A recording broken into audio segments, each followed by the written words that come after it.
नमस्कार दोस्तों, मैं मीनाक्षी अनुभव की सीढ़ी चैनल के लिए आपका हार्दिक स्वागत है। आज पुस्तक चर्चा कार्यक्रम में चर्चित कवि देवेंद्र आर्य के गीत संग्रह गीत रसीदें पर बात होगी।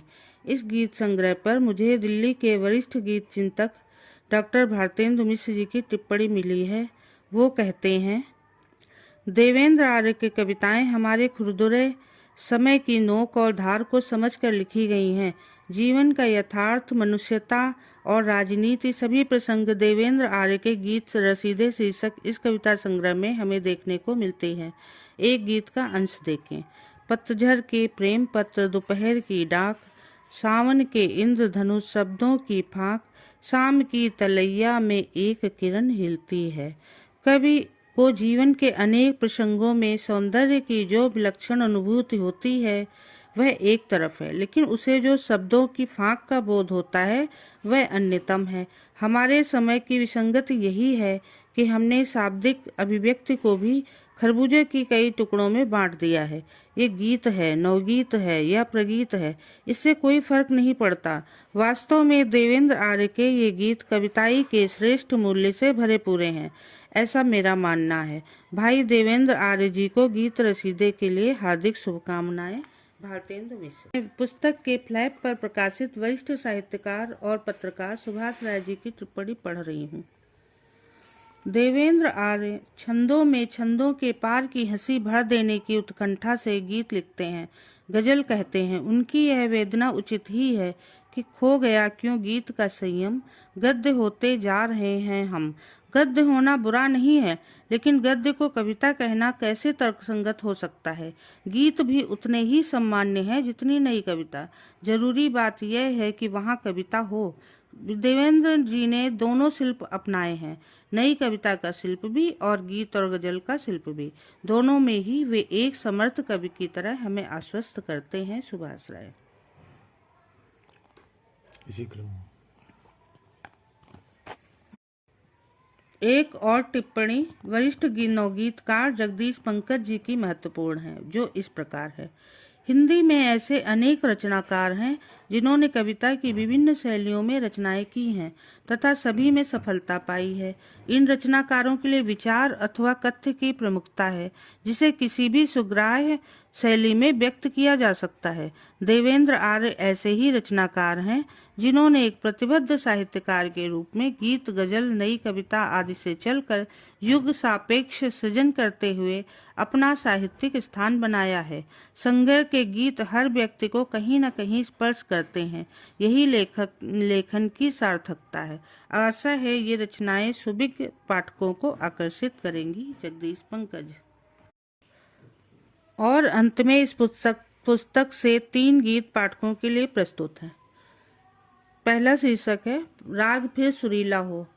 पियर आया आसमान नीला हो, कुछ करो कि यह तनाव ढीला हो, जीने का कोई तो हीला हो।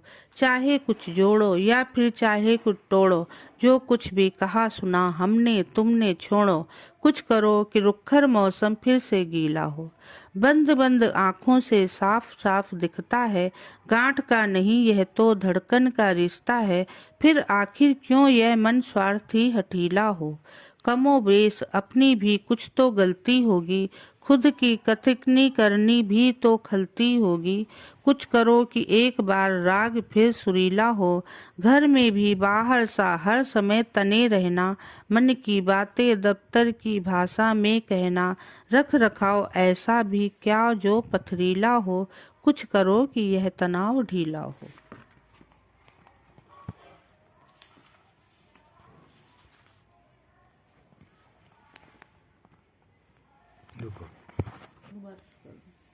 साला ये विज्ञापन आ जाते हैं ना इसमें। और दूसरा गीत पीठ। इसी पीठ पर कोड़े बरसे, इसी पीठ पर बोझ लदा, इसी पीठ पीछे के रिश्ते याद आते हैं यदा कदा। पेट दिखाकर मांग रहा जो पीठ दिखाकर आया है, सपनों के रेशम धागों में एक सपना अझुराया है। पेट का तो चल भी जाता है, चलता नहीं पीठ पर्दा। पेट सुदामा की सोहबत है, पीठ कृष्ण की थाती है। बचना चाहूं तो भी गुर्बत खुद आकर टकराती है। पेट प्रियंबद जी न सके पर पीठ हो गई प्रियंबदा। पीठ हमारी पुख्ता होगी जितनी हम उतने होंगे। धरती की प्लेटें सरकेंगी आसमान हम रोकेंगे। दिल है बेशक पेट सगा पर पीठ का सगा है गुर्दा। फिर से इसी क्रम में तीसरी कविता। तुम लोई मैं परथन। गृहिणी जैसा हो आया मन, तुम हो लोई मैं हूँ परथन। सुबह हुई और शाम ढल गई, झाड़ू पोछा चौका बर्तन। तुमसे मिलकर लगा कि जैसे व्रत के बाद क्रिया हो पारन। गांव से अम्मा को आना है, रख दूं कहाँ छिपाकर उलझन। बजती रहती है खामोशी, बिछुआ बिछुआ कंगन कंगन। अगर ना हो माथे पर बिंदी, टोक दिया करता है दर्पण।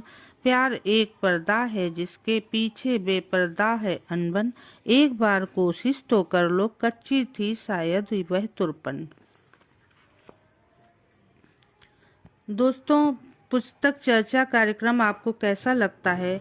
आप हमें अपनी टिप्पणी से फीडबैक देंगे तो अच्छा लगेगा। चैनल को सब्सक्राइब करें और लाइक करें। धन्यवाद। कवि देवेंद्र आर्य जी का फ़ोन नंबर इस प्रकार है 731883236162। इस पुस्तक का प्रकाशन न्यू वर्ल्ड पब्लिकेशन के द्वारा किया गया है, जिनका मोबाइल नंबर है 8750688053। इसी के साथ मीनाक्षी का नमस्कार।